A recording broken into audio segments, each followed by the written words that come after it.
Twilight's World. Written by Groucho Pony. Read by no one and nobody.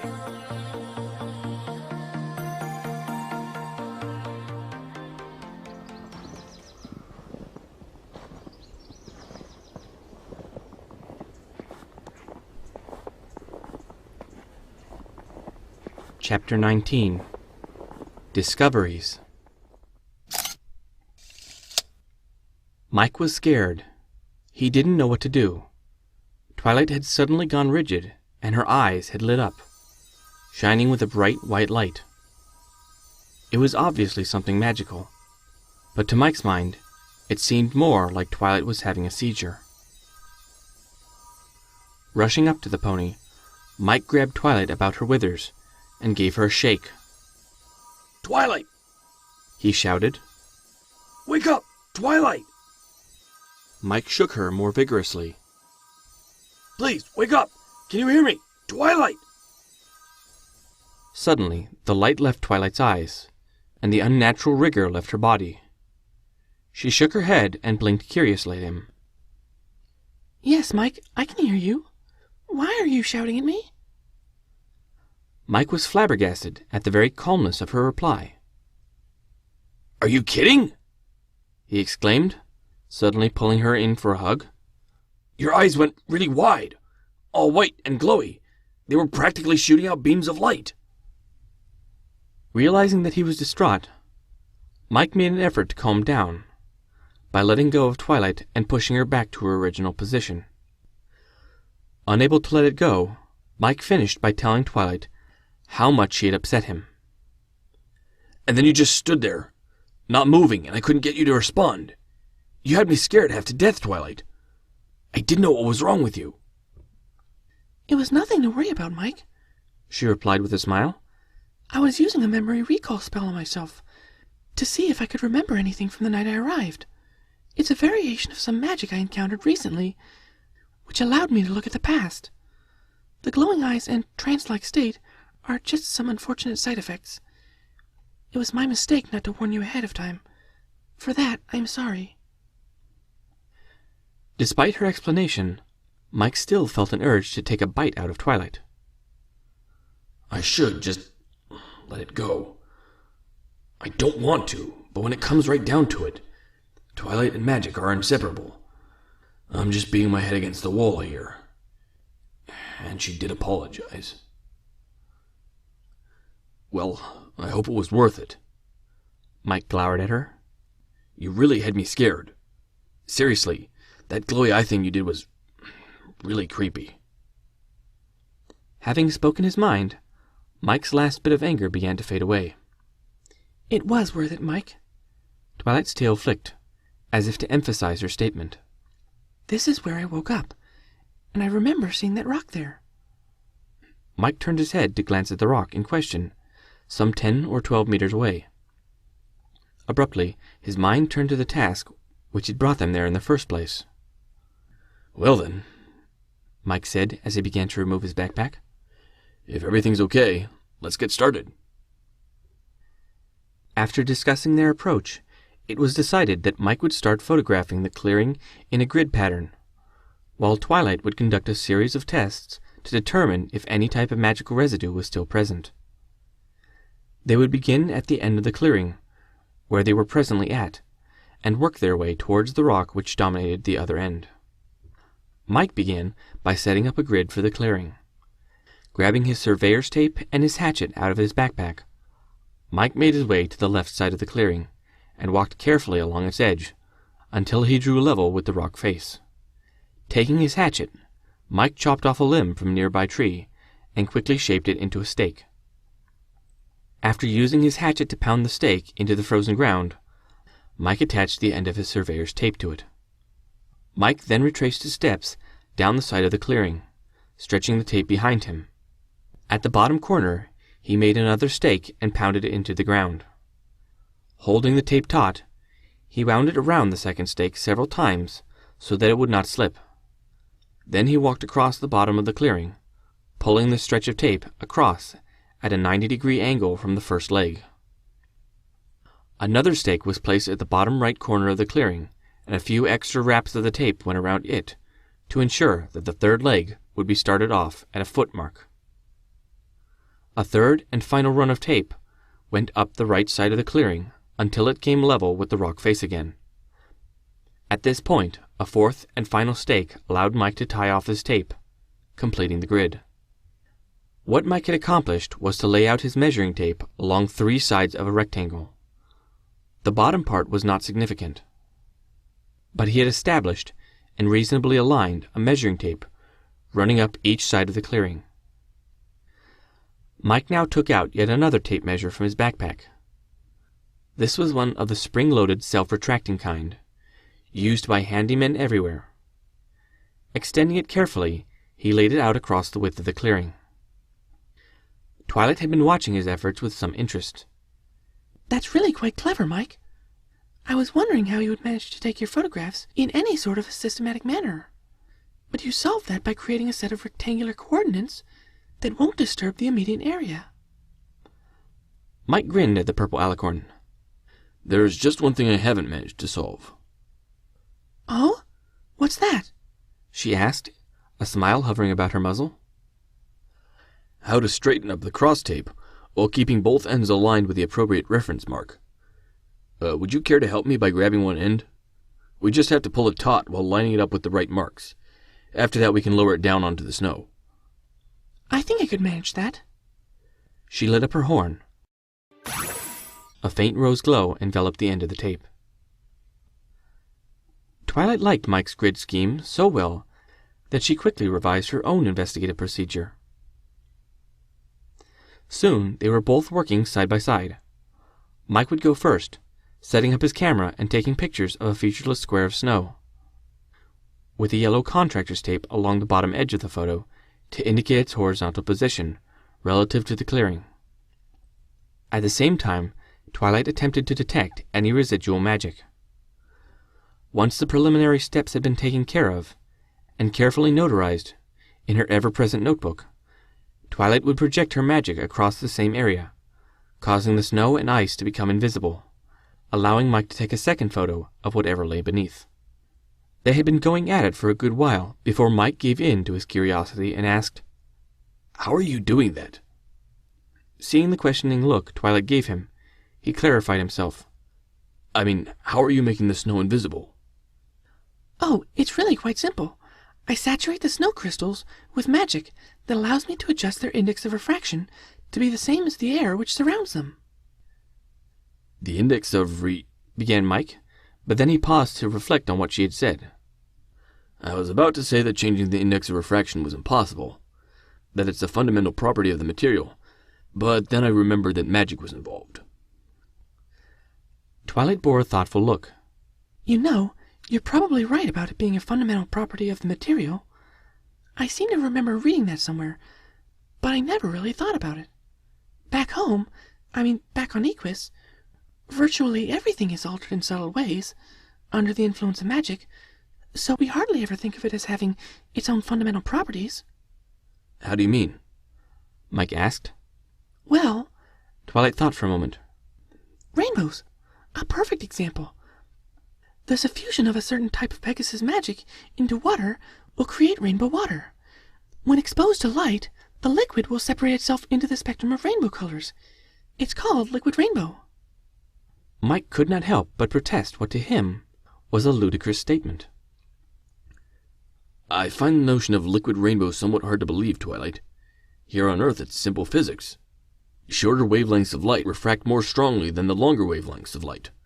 Thus, white light passing at an angle through transparent media bends and gets separated into its spectral colors. It's just an intrinsic property of light that the blue light will bend at a sharper angle than the green, which bends sharper than yellow, and so on, till we get the red light which bends the least. The rainbow we see after a rain is simply the aggregate effect of light passing through the curved surface of countless water droplets suspended in the air. But the water is still just water. Twilight glared back at Mike. All right, I'll prove it. Twilight looked around her for something. Mike wasn't sure what she wanted, but before he could ask, she exclaimed, Aha, perfect. Mike turned his head, attempting to identify what Twilight had found, only to see the cap from his thermos flying towards them from the vicinity of his backpack. Mike had no time to protest before it came to a stop between the two of them, hovering in the air, caught in Twilight's rosy magic glow. Next, Twilight levitated a piece of ice and held it above the cap. Before Mike could even ask what she was doing, her horn pulsed brighter for a second, causing the ice to melt and dribble down into the cap as a tiny puddle of gently steaming water. Next, Twilight looked Mike in the eye, making sure she had his attention. My friend Rainbow Dash lives in a very nice cloud home. When I was learning to fly, she invited me over often. It's a very nice home and has several cloudscaping features, most notable of which is its miniature rainbow fall. One day, I asked Rainbow to show me how Pegasi make rainbow water. It was quite simple, really. Simple, that is, if you have Pegasus magic. Twilight extended her right wing and held it up beside the cup. Slowly, the transparent liquid, nearly invisible at the bottom of the white cap, turned an iridescent gray color, and then, like bubbles of oil coalescing and floating up from the vinegar in a shaken bottle of salad dressing, the separate colors aggregated together, pulling themselves into colorful stripes. It looked for all the world like a true spectrum, with the colors blending smoothly and invisibly into each other. Liquid rainbow, stated Twilight. It's quite real. Go ahead, try a taste. What? You want me to drink some weird chemicals? Twilight frowned. It's just water, Mike. Water that's been infused with magic. That's the point I'm trying to make. Magic can alter some of the fundamental properties of matter. So much so that you would not recognize this water as being water. But underneath it all, it's still just water, and it's totally safe to drink. Now Mike felt guilty. He let his fear and paranoia run away with his mouth, almost stating outright that he did not trust Twilight. He'd practically called her a liar, and hadn't he promised himself that very morning that she could count on him? All right, I'll try. Mike grabbed the cup from where it was levitating in midair. In one swift move, he lifted the cup to his lips and downed its contents in a single gulp. There wasn't much, really, just 1 or 2 cc's, barely enough to wet his mouth. But wet it most certainly did. Mike! I told you to taste it, not to drink it! Twilight screamed loudly. Mike's mouth was suddenly assailed by the most intense sensations imaginable. The first one was heat. It was like he had been chewing on one of those ghost peppers he had heard about. Almost before he fully realized the heat searing his mouth, the sensation vanished and was replaced with tang, a sensation so strong that his face, lips, and tongue were paralyzed. Tang was followed by sour, strong enough to make him think his entire head had shriveled up into a tiny prune. After sour came fresh, exploding in his mouth like a plutonium bomb, searing it with minty sensations. After fresh was cool, like a tall glass of liquid nitrogen on a hot summer's day, along with a brain freeze so intense his vision whited out. Strangest of all was the final sensation, electric. There was no good way to describe the electric sensation, because there was nothing good or familiar about it. It also had the effect of wiping away virtually any memory he had of it. The sensation cycled through Mike repeatedly. Heat, tang, sour, fresh, cool, electric, heat, tang, sour, fresh, cool, electric. Like a demented merry-go-round he couldn't get off of. Though with every cycle, Mike thought he could feel the intensity reducing slightly. It wasn't all bad, however, for even as the terrible sensations in his mouth slowly diminished, they began to diffuse into his body, blending into a feeling of generalized warmth and alertness throughout. Despite the all-consuming activity in his mouth, Mike still had some sliver of awareness of Twilight. He could hear her monologuing. What to do? What to do? Come on, Twilight, think! But as his misery extended itself, Mike sort of lost track of Twilight and her monologue. He thought at one point that he heard her shout, I've got it! Hold on, Mike! But Mike was too out of it to give her any heed. He sank down onto his hands and knees, unable to spare the effort to stay on his feet. After about the 20th or 30th cycle, he had lost count. Mike was finally able to gasp out a single pitifully weak word. Help! Twilight had apparently been busy, because just as he uttered his plea, she presented him with the same cup he had just recently drank from. Here, take this. Don't worry, it's just melted snow water. Desperate for anything to alleviate his suffering, Mike took the proffered cup and sucked in a mouthful for a quick swish around his mouth, before he spat it out again. The water he spat looked like Kool-Aid, spewing out in 7 rainbow colors. Thankfully, the sensations in his mouth lessened immediately, now down to 1/10 of their former strength. Able to think again, Mike felt an enormous gratitude for Twilight's help. Now able to raise himself up to a kneeling position, Mike took another mouthful of water. Some swishing and even some gargling reduced the sensations even further. This time, the water he spat out was nearly colorless.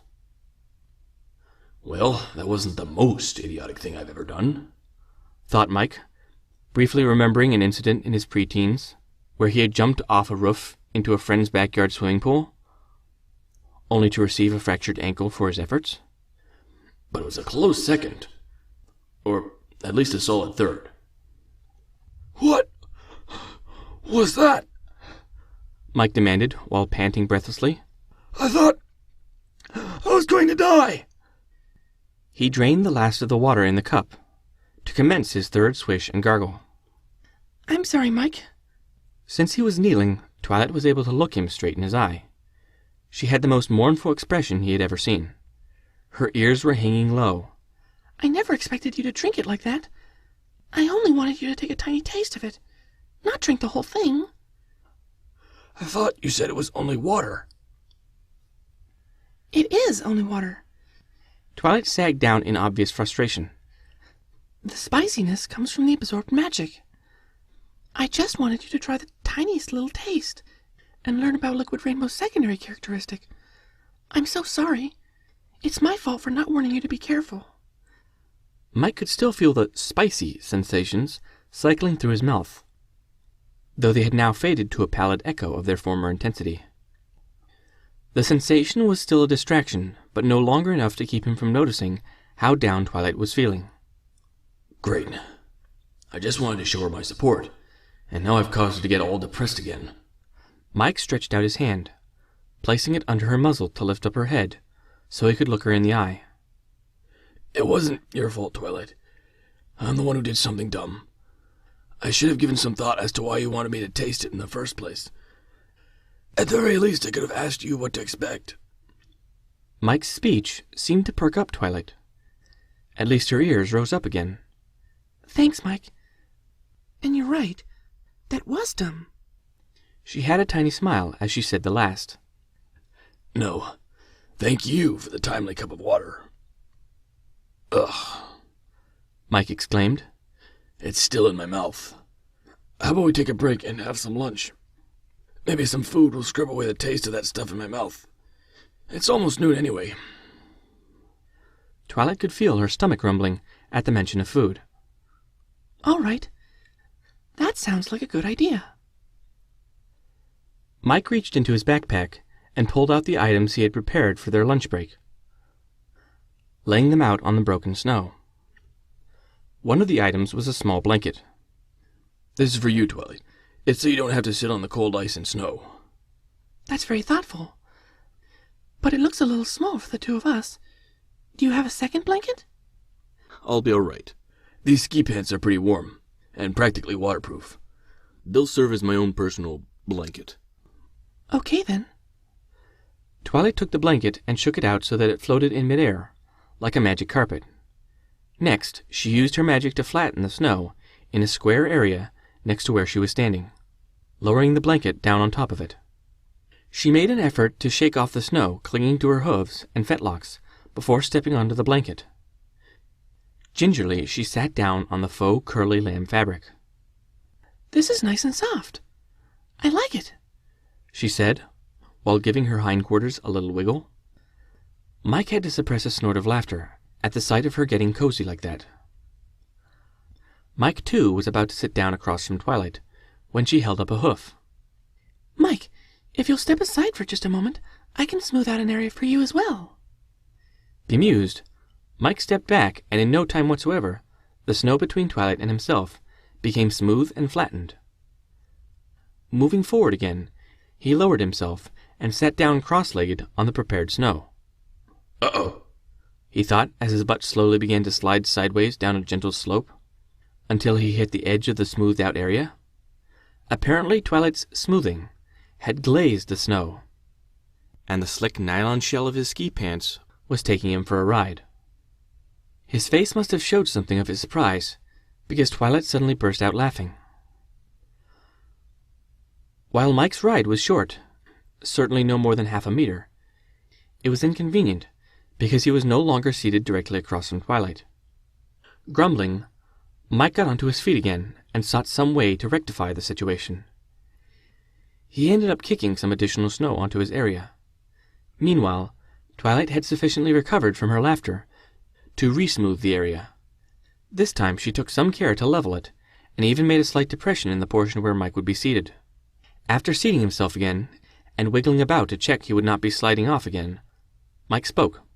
thank you. He gave a snort before commenting. I guess it was kind of funny. Oh, it certainly was. She replied. You should have seen the look on your face. Twilight dissolved into a fit of giggles. Mike took Twilight's distraction as an opportunity to reach over to his backpack and pull out the surprise he had been hoarding. A second thermos. Twisting off the thermos's lid revealed a second cup nestled within. It only took a moment for Mike to fill the cup with the container's steaming contents. Presenting the cup and its aromatic contents to Twilight, he spoke a single word. Soup? Twilight's eyes opened wide, even as her nose twitched. Oh, yes. Some hot soup would be really nice right now. Her magic gently took the steaming cup out of Mike's hand, giving him that cool yet warm sensation in his fingertips again. Holding the cup up to her nose, she took a deep sniff, before sipping cautiously at the steaming brew. Minestrone, one of my favorites. What? Mike's mind spasmed briefly as he heard Twilight's unintended pun. He quickly realized that the soup was already known to Twilight.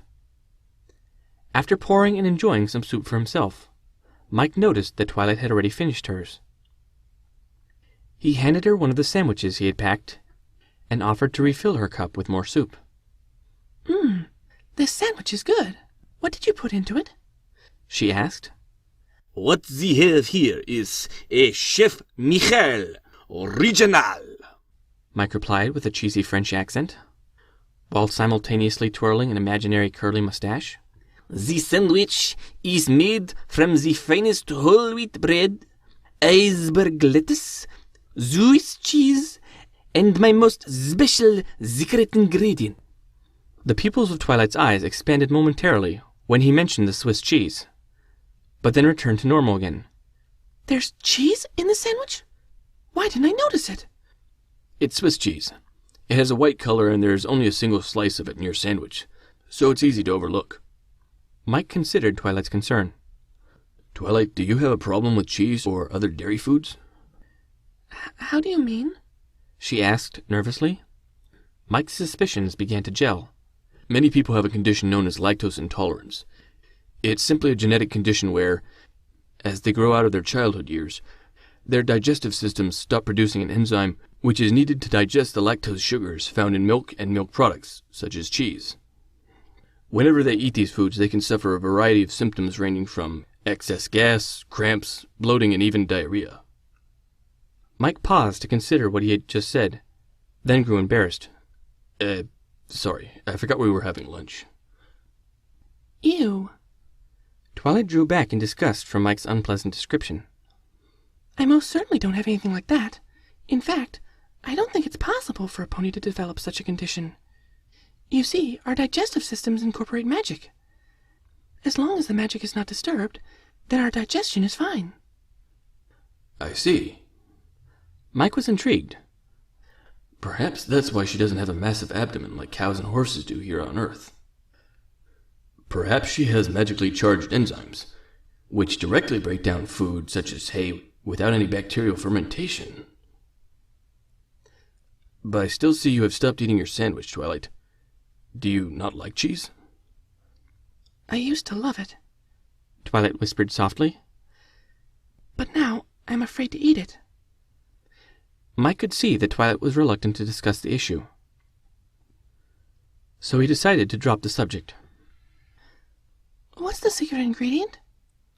Twilight asked suddenly. What?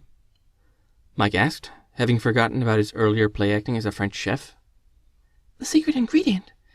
You said the sandwich had cheese, lettuce, and a secret ingredient. Mike chuckled as he suddenly remembered. It's just potato salad. I hope you're not adverse to potatoes and mayonnaise. No, I'm not. She replied, taking a huge bite out of her sandwich, quickly devouring it. Mike was slightly amazed at how large a bite Twilight had. After finishing her sandwich, Twilight immediately proceeded to finish her second cup of soup. Why is she in such a hurry all of a sudden? Mike wondered. I used to love cheese, Mike, until the day that love was taken away from me. Mike was surprised that Twilight had returned to the subject of his earlier question. He thought she had dropped it. Hurriedly, he finished chewing so he could give Twilight his undivided attention. It happened about 3 years ago. I was in school having lunch with my friends, when, as a prank, somebody set off a come-to-life spell on all the cheese in the lunchroom. At this point, Twilight gagged. Mike could see that she was fighting down what looked like a panic reaction. He started to get worried, but soon she had calmed herself down again. You see, I had just bitten off a rather large piece of Moda when it happened. All the cheese in the room took on the characteristics and simulated behavior of soft, gooey, cheesy amoeba. Twilight paused while she dealt with some particularly difficult memory. The cheesy amoeba spell had a guidance factor, which directed it to move straight towards the heart of whichever pony it was closest to. An easy way to dirty a pony's coat. But while every pony else in the room was having fun, shrieking and running around, trying to get away from the pursuing blobs of cheese that were attempting to get into their hair, I was choking. My cheese blob, being in my mouth already, went straight down my throat and into my lungs before I even knew what was happening. Mike was shocked speechless. Twilight continued. Fortunately, the noise in the lunchroom attracted one of the instructors, who saw that I was in trouble. I was doubly fortunate in that teleportation was the special talent of one of the other instructors. Within a minute, she had teleported me into the hospital, and the doctor saved my life. But I don't remember that part. I was unconscious by then. Ever since, Mike, I can't eat or look at cheese without remembering that incident. Though shocked and dismayed at Twilight's story, Mike finally found his voice. I'm so sorry, Twilight. If I had known, I would have never put cheese in these sandwiches. Why didn't you simply remove it from your sandwich? I've been working hard to overcome my fear, Mike. I've gotten to the point where I can now eat cheese again, especially if it's hidden or buried in a sandwich like you did with these. And yes, I enjoyed the sandwich, cheese and all. So please don't apologize for putting the cheese into them. But melted cheese is the worst. The sight of it is almost more than I can bear. Twilight's face bore a look of horrified disgust. Mike sighed quietly to himself. Guess we won't be having French onion soup tonight. Despite Twilight's revelations, lunch ended up being a quick affair, as it was a pretty cold day. The temperature felt like -10 or thereabouts to Mike, and sitting on the snow was getting to be uncomfortable after about 10 minutes. Mike turned to his backpack and removed the second thermos, or rather the one that had been strapped to the outside of the backpack. Mike poured out another steaming cup of liquid and offered it again to Twilight. No thanks, Mike. I'm good. After that meal, I couldn't eat another. Her voice trailed off with a pair of inquisitive sniffs as the wind playfully wafted the smell of hot chocolate over to her nose. On the other half, some hot chocolate might help take the chill out of my flank, she said, taking the cup out of Mike's hand. Next, she got up on her hooves with a small groan. "We're almost done," Mike commented as he surveyed the progress they had made. "We've surveyed a little over 2/3 of the clearing now." I agree with you about that, Twilight answered back. but I hope we find something soon. We haven't found anything yet, and I'm starting to get worried. Mike could see a frantic expression starting to form on Twilight's face. Mike downed the last of his hot chocolate before answering Twilight. "Twilight, I know you're feeling anxious, but keep in mind what we have already found out. This is the site where you arrived, so there is something here to be discovered. And if we don't at first find it, that simply means we haven't been looking for it in the right way." Twilight stared down into the depths of her cup, the hot chocolate still faintly steaming in the frigid air. She raised her head and brought the cup to her lips, downing it all in one gulp. You're right, Mike. I am acting silly. Something big happened here, and it's not reasonable to think we won't be able to find any evidence of it. "That's right. So how about we get back to work?" Mike replied while starting to pack up the remains of their lunch, mostly just a few wrappers and the 2 thermoses. Twilight stepped off the blanket, allowing Mike to pack that away as well. Soon they were hard at work again, falling into their previous routine. It was on the second-to-last pass, before they would run up against a rock, that they encountered their first oddity. It appeared the moment that Twilight made the snow invisible, and appeared to be nothing so much as a small scrap of paper, hovering a few inches above the ground. Twilight, for her part, drew in a breath and held it, as if astonished that they had found a clue. Mike wondered curiously as to why it was floating in midair, until he realized that it was simply embedded in the now invisible snow. At which point he took a second photo. While Twilight undertook to perform several additional spells and sketch out a description of their find in her notebook, Mike returned to his backpack to fetch a handful of plastic freezer bags. Returning again to the find, he asked Twilight, "Have you found out anything about it?" Yes, it's a piece of paper from the Enchanted Book that sent me here. And clinging to it is the most peculiar residual magic that I've ever come across. I'll need to study it more closely, but I have nothing to carry it in. Upon hearing Twilight's complaint, Mike smiled and held out one of the freezer bags. "Will this do?" Twilight looked curiously at the proffered item. Well, I suppose we can roll up the paper fragment in that sheet of plastic. Yes, it'll do. Mike was confused by Twilight's reply, until he realized that she had probably never encountered a plastic baggie before. Sorry," Mike offered as he gripped and spread the 2 lips above the zip seal. The act of pulling the bag open elicited a gasp of astonishment from Twilight. "It's actually a resealable bag that's both airtight and waterproof," Mike explained. That's incredible. Twilight breathed. Oh, yes, I'm sure that will do nicely. This time, her agreement came with much more enthusiasm. But there's still a problem. I can't use my magic to pick up the item. Doing so would only dilute and contaminate the residual magic clinging to it. Normally, in such cases, I would use either tweezers or a spatula to pick it up. But I don't have any such tools with me. "Tweezers, huh?" commented Mike. "Hold on. I think I may have a solution."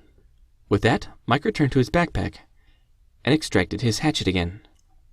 A short trip into the surrounding bush allowed Mike to obtain several sticks, which he was able to whittle down into a crude pair of chopsticks. They weren't symmetrical. In fact, one of the pairs was nearly as wide as a butter knife. But that didn't matter, since Mike wasn't going to be eating with them. Returning to Twilight, Mike held up his new cutlery for her perusal. I suppose the wide one could be used like a spatula, but the other is too narrow to be of much use, she said. "Watch and learn, Twilight. Watch and learn." Mike made a fist and struck the snow directly over the paper, cracking the crust of ice. After picking off the larger chunks of ice, he removed his glove and held the chopsticks in the classic Asian style. "There are nations on Earth which, from ancient times, have never known forks. Instead, they use 2 sticks, similar to these, to pick up and convey bites of food to their mouths." Mike carefully jabbed his chopsticks through the invisible snow and clamped them down on the hapless fragment of paper. "Whenever I go to a Chinese restaurant, I prefer to eat using chopsticks. Mike withdrew his chopsticks from the snow. The paper fragment now held victoriously between them. Twilight's eyes were wide with interest as Mike continued his story. I always thought it was more fun to eat ethnic food with the appropriate ethnic utensils. And thus I learned how to use chopsticks. Mike concluded as he held a plastic baggie in one hand and inserted the end of his chopsticks inside before releasing the paper fragment. A second later, and he had swiped the zip seal to hermetically seal in their trophy. There you go, Twilight. Mike held out the baggie. Thanks, Mike. And good work with those chopsticks. Twilight complimented him. But could I ask you to hang on to that? I don't want my magic to get anywhere near that sample just yet. Sure, Twilight. Not a problem. Finishing their scan of the clearing should have taken the two of them no more than 5 minutes. However, the first scrap of paper was the herald for a veritable storm of paper scraps. Twilight's initial scans indicated that they all had some form of residual magic clinging to them. In the end, they had managed to collect some 28 paper fragments. While Mike kept himself busy snapping photographs, collecting and bagging the multitude of paper scraps, Twilight had been kept busy recording all the details surrounding their placement and the order in which they were collected. Mike heaved a sigh of relief as they finished their last scan. Whew!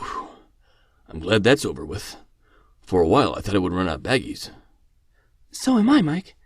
And though I would dearly like to go home now and warm up my hooves, we're not done yet. I thought you said alicorns were immune to the weather. And what do you mean we aren't done yet? We are mostly, but I've been tromping around in the snow for over 2 hours, without so much as a scarf to keep me warm. We've been pretty sedentary for the last little while, and my hooves are starting to feel cold. Well, then we should go back now, Mike insisted. I won't have you getting frostbite or whatever in your hooves. Relax, Mike. I may be uncomfortable, but I'm well able to tolerate this for days on end. I'm just a little soft. Twilight's ears dipped in embarrassment. But all that doesn't matter. My analysis of the scattering of the paper bits tells me that that rock is the next thing we need to investigate. Mike sighed. Rats. I was hoping we were finished here. My face is getting frozen, too. For the umpteenth time, Mike took off his gloves and placed his hands onto his cheeks, in an effort to warm them up. I should have worn a balaclava, except I don't have one. Twilight had gone motionless again. Her only discernible activity was the flaring and dimming of the aura about her horn, as she tried out various detection spells upon the rock. Mike took the opportunity for a quick series of photographs of the rock face. With nothing else to do, he took the opportunity to stare at the rock face, and tried to analyze it. It's most likely just a gigantic rock. Probably a glacial erratic, dropped here after the last ice age. Mike pondered, pulling out his high school education. It probably isn't an exposed outcrop of the Canadian Shield. In this region of the province, the soil layers are usually hundreds of feet deep. Mike noticed that there were several black pits scattered about its face. Are those volcanic pores? Out of boredom, he counted them. Enough! Mike's mind shouted at him. Stop counting the spots on the wall. With nothing better to do, Mike turned away from the rock and stared at Twilight. She's much more interesting to look at than a dumb rock. As he gazed upon Twilight's profile, Mike took note of several factors he had never noticed before. First, she had a good form. Her bodily shape was pleasing to the eye. She held herself erect and did not slouch. There was power in her chest and shoulders, a fact that was somehow emphasized by her delicately folded wings. Unlike Earth's native horses and ponies, she did not have a bulging gut, but rather her waist narrowed down somewhat before joining her well-proportioned flanks. Her cutie mark was large and prominent, stylish even. The way she held her tail made a beautiful arching bow, not too high and not too low. It was really fetching how the color stripes in her wind-blown mane and tail always stayed, for lack of a better word, coherent. Her eyes, well, Mike had never paid them much attention before, except to note how large they were. Her enormous eyes were a lovely magenta color, sparkling with wit and intelligence. In fact, she was looking directly at him. See anything interesting? Twilight's wry comment took Mike by surprise. You're beautiful, he replied unthinkingly. A look of surprise blossomed on his face. What? Twilight stuttered back, her magic now forgotten as she swung about to focus her attention fully on Mike. For his part, Mike was doing his best to imitate a tomato. What I meant to say was, I mean... Come on, Mike. Don't let some sudden embarrassment turn you into a liar. There's a reason you said what you said. Mike's conscience prodded him sharply. Suddenly, Mike smiled at Twilight. You are. I see that now. Twilight's eyes expanded wide. I was feeling kind of bored, and somehow I ended up looking at you instead of that rock. But as I looked, I saw something that I hadn't noticed before. You're beautiful. You're beautiful, he replied. Confusion overwhelmed Twilight. What? She managed to stammer out. I couldn't have heard that right, she thought to herself. But the damage had been done. Twilight's thoughts began spiraling inward. I'm not beautiful. I've never been beautiful. Not like Princess Celestia or Cadence, or even Rarity. I don't even care about being beautiful. She barely noticed Mike's sputtered reply. Not until his voice suddenly firmed up again. You are. I see that now. Twilight's eyes expanded wide as Mike confirmed his earlier statement. I was feeling kind of bored, and somehow I ended up looking at you instead of that rock. But as I looked, I saw something that I hadn't noticed before. You're beautiful. But I'm not beautiful, Twilight protested instantly, insecurities she had long forgotten suddenly rushing to the fore. I'm just an average-looking mare. Look at me, Twilight. Mike lifted up his arms, spread wide in an odd gesture. I am at present the most objective observer you will ever find. Mike dropped his arms. I have no obligation or desire to soothe or stoke your ego. What I'm telling you is simply how I see it. He chuckled. The fact that an alien anthropoid is telling you this should only emphasize the point. He paused to consider his last statement. His smile vanished suddenly. Then again, maybe that's not such a plus after all. Mike's self-denigration shook Twilight out of her self-denial. Don't you dare think that about yourself, Mike.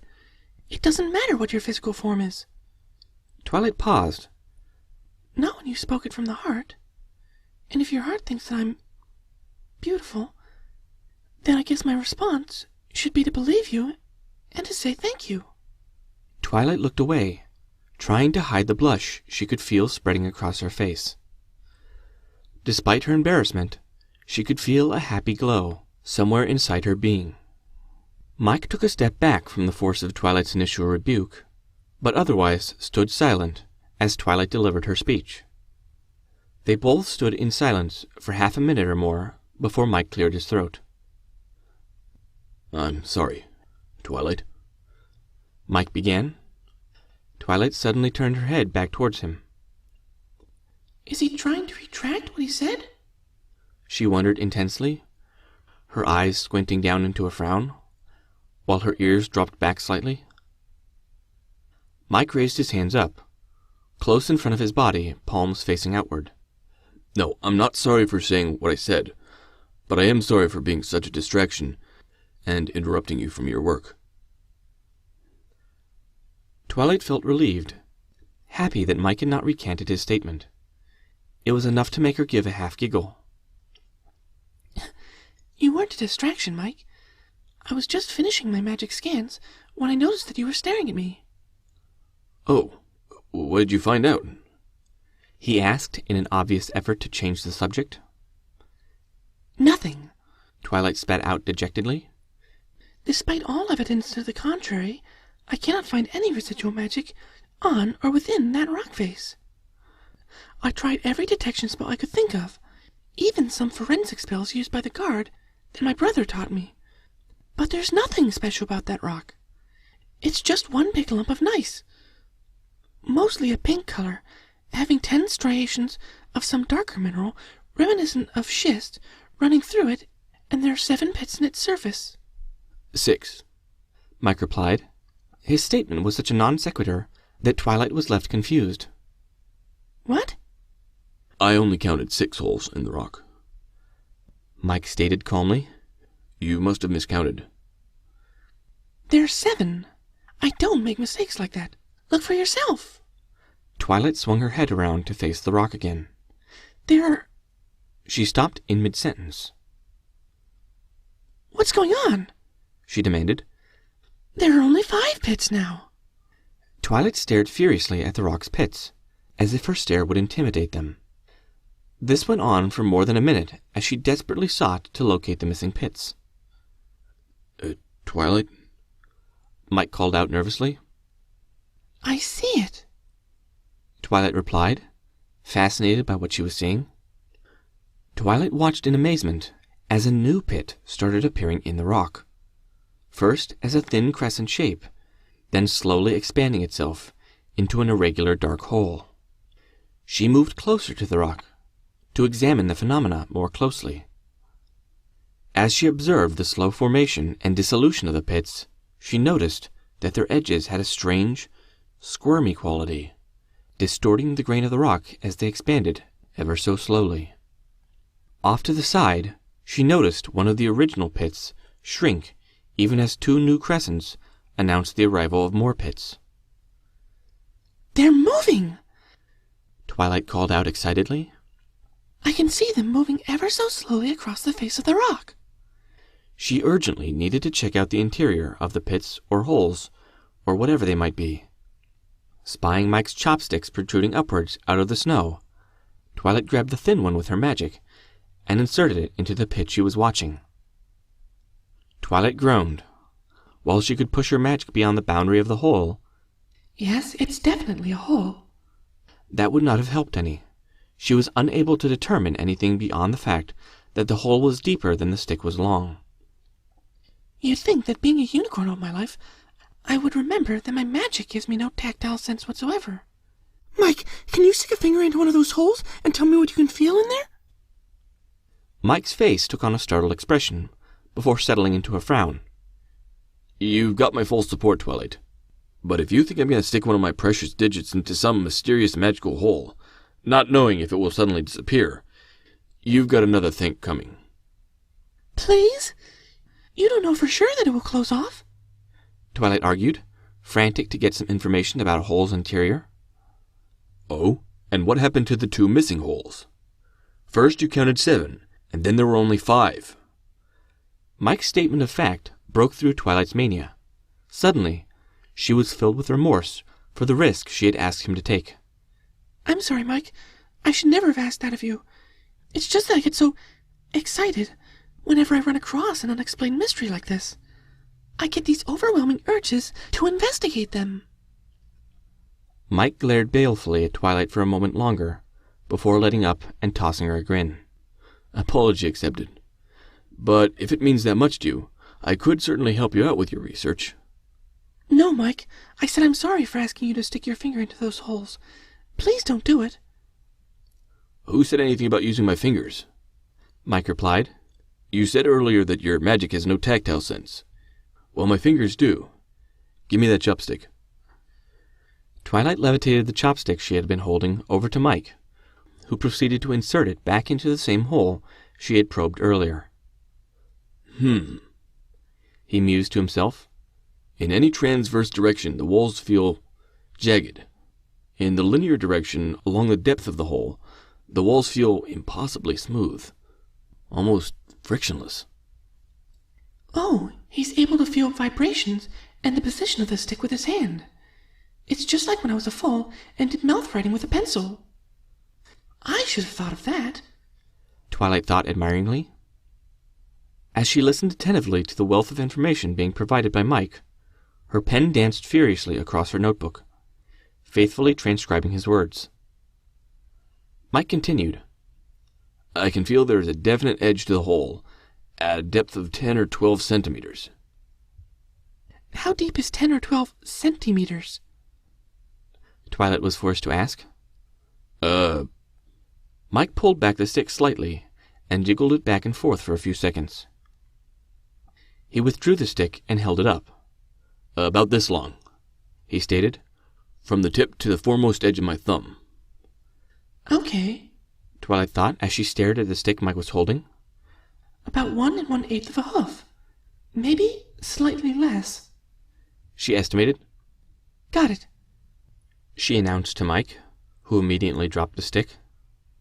Is that it? She asked. Was there nothing else you could determine? Only that there seems to be a large cavity beyond the hole, Mike replied, as he picked up the measuring tape they had been using for their horizontal coordinates while surveying the clearing. As soon as Mike had pulled the spool on the end towards himself, he did something which caused the tape to retract back into the spool. There's probably just a spring in that spool, she thought. But it's still quite clever. Now carrying the tape spool, Mike approached the hole in the rock, which he had been probing earlier. Cautiously, he extended the tape into the hole. Twilight watched avidly as the markers disappeared within the stone. 1 foot, 2 feet, 3, 4. Suddenly, the tape made a noise and jerked in Mike's gloved hands. Twilight was so surprised that she jumped backwards with her wings spread. Mike merely growled as the tape retracted out of the hole. What happened? Twilight demanded. There was a nervous quaver in her voice.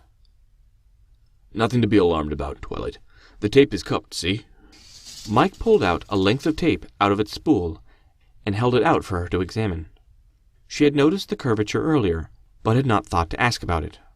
The curvature gives it strength to resist bending in a certain direction. Mike demonstrated by extending 3 or 4 feet of the tape out into midair. I see. So if you extend it too far, it becomes too heavy and the material will deform. Right you are, Mike replied, pulling out several more feet of tape. Suddenly, it emitted its snapping sound and collapsed down onto the snow. So the tape collapsed while I was trying to measure the depth of the hole. I'm going to try it again, but I'll try holding the tape at a different angle. Mike repeated his probe several times with varying amounts of success. Sometimes the tape went in only to snap after a short distance, or 3 or 4 feet. On one occasion, Mike stated that the tape must have fallen, even though there had been no snapping noise. Upon inquiry, Mike stated that he could not feel the weight of the tape, so it had to have collapsed. By now, they had determined the optimum angle at which Mike needed to hold the tape. After taking a short break to rewarm his fingers, Mike extended the tape into the hole again, hopefully for the last time. Soon, it had extended further than it had ever gone before. Mike stopped his activity after hearing the tape snap. I think I touched something that time before the tape broke. Let's see. I make the depth out to be about 7 feet and 5 inches, give or take half an inch. Uh-oh, Mike exclaimed. I think the tape is caught on something. It won't retract. Mike pulled firmly on the tape. When that didn't work, he tried jiggling it back and forth in the hopes of working it free. It's really caught on something. I think... Whatever Mike had been about to say was forever lost, as the tape jerked violently in his hands. What the... he began, only to lose his voice as the tape surged out of the spool and disappeared into the hole. Mike, let go! Get away from there! Twilight shouted at him. Sage advice, which he immediately heeded. Retreating from the hole, Mike stood beside Twilight. They both watched in fascinated dread as the tape spool bounced and rattled against the rock. Suddenly, the tape reached the end of its length, causing the spool to bash up hard against the rock. After which, the spool fell back down several inches to dangle against the rock face. Twilight continued holding her breath for several seconds before she became convinced that the incident, whatever it may have been, was over. She let out her breath in a relieved sigh.